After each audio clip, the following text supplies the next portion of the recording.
Sharing is caring. दोनों भाई नाश्ते की टेबल पर बैठे थे। प्रियंका, मेरा नाश्ता कहाँ है? भाभी, मुझे भी ऑफिस के लिए लेट हो रहा है।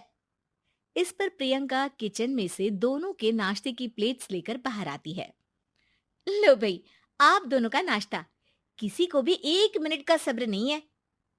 ये प्रियंका का ससुराल है, जहाँ कोई औरत ना होने की वजह से शादी वाले दिन से ही घर के साथ दोनों भाइयों की जिम्मेदारियां प्रियंका संभाल लेती है। दोनों भाई शांति से नाश्ता कर रहे होते हैं कि अंकुश अपने भाई की प्लेट से पराठे का एक टुकड़ा उठा लेता है। आपको पता है ना, मैं खाना शेयर नहीं करता, फिर भी मेरे प्लेट में से खाना जरूरी है क्या? अरे हद हो गई है, मुझे नहीं खाना अब। अंकुर गुस्से में नाश्ता छोड़कर टेबल से उठ खड़ा होता है। अरे, ये कैसा बिहेवियर है अंकुर? एक टुकड़ा ही तो है। एक हो या आधा, मुझे भूख लगी है तो ये सिर्फ मेरा ही है। उसे भी किसी के साथ शेयर करने बैठा तो भूखा नहीं रह जाऊंगा। अरे बाबा ठीक है, अब इस पर भी लड़ाई। दूसरा बना देती हूँ, पर प्लीज ऐसे खाना बीच में छोड़कर मत जाओ। इससे अन्न का अपमान होता है। ओ प्लीज भाभी, ऐसी कोई चीज होती ही नहीं है। आपके पास पैसे हैं, खरीदो और खाओ। अगर नहीं खाया जाए तो फेंक दो। अरे दुनिया में सब यही करते हैं। अंकुर बैग उठाकर ऑफिस के लिए चला जाता है, जिसके पीछे उसका बड़ा भाई मायूस सा घर में खड़ा रह जाता है। जिसने बचपन से सोने की चम्मच में खाया हो, उसे दुनिया के बारे में क्या पता होगा। वैसे गलती तो हमारी ही है। अगर कभी बचपन में ही सही गलत का फर्क सिखाया होता तो आज ये हाल नहीं होते। आप फिक्र क्यों करते हैं जी? भगवान है, वो जो भी करता है सबकी भलाई के लिए ही करता है। और जब वो चाहेंगे तो अपनी तरह से अंकुर भैया को भी सब कुछ सिखा देंगे। पत्नी की बात पर विश्वास कर अंकुश भी ऑफिस चला जाता है। सुबह से दोपहर होती है और अंकुर लंच करने ऑफिस के पास वाले रेस्टोरेंट में पहुंचता है, जहां वो एक साथ बहुत सारा खाना ऑर्डर कर देता है। सर, क्या कोई आपको ज्वाइन करने वाला है? नहीं तो क्यों? अब कुछ नहीं सर, ऐसे ही। वेटर चला जाता है और कुछ देर में अंकुर का ऑर्डर लेकर वापस आता है, जिस पर अंकुर सब डिशेस में से थोड़ा थोड़ा खाकर बाकी ऐसे ही छोड़कर बिल देकर चला जाता है। वाह भगवान, तेरी माया। कहीं कोई एक एक टुकड़े के लिए तरसता रहता है और ये 5 लोगों का खाना ऑर्डर करके एक का भी पूरा नहीं खाते। पैसे वालों की माया। वेटर टेबल साफ कर बचा हुआ सारा खाना लेकर रेस्टोरेंट के पीछे घूम रहे बच्चों के पास पहुंच जाता है, जिसे देख बच्चों के चेहरे खिल उठते हैं। वाह, आज इतना सारा खाना आया। थैंक यू भैया।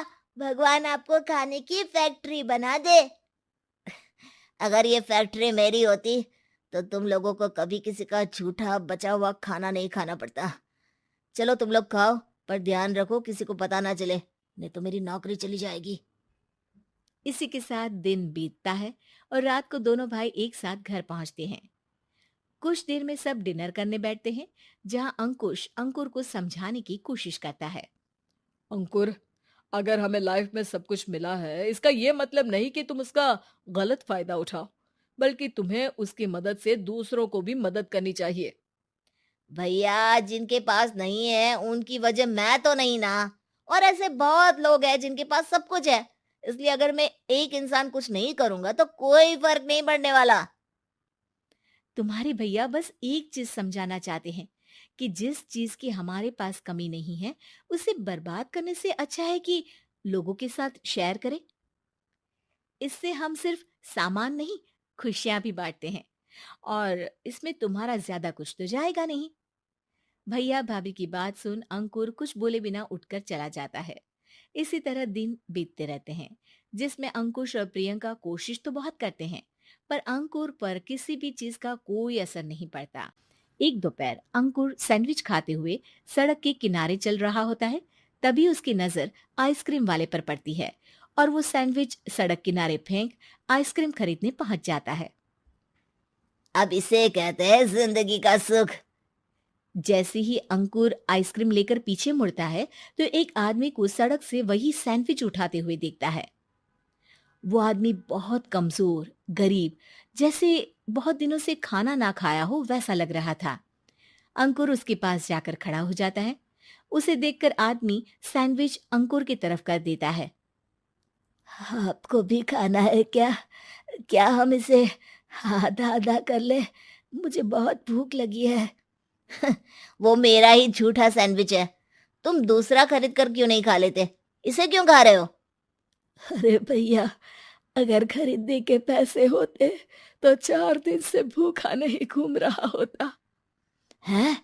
क्या? तुमने 4 दिन से कुछ नहीं खाया, फिर भी इस आधे सैंडविच को मेरे साथ बांटने के लिए तैयार हो गए? क्यों?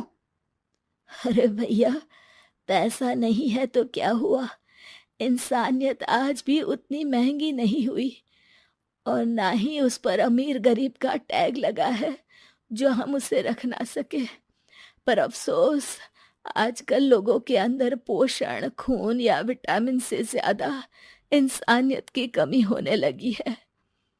आदमी की बातों से अंकुर को समझ में आ जाता है कि वो आज तक कितना गलत काम करता आ रहा था। इसके बाद से वो अपनी किसी के साथ शेयर नहीं करने और खाने को बर्बाद करने वाली आदत को छोड़ देता है।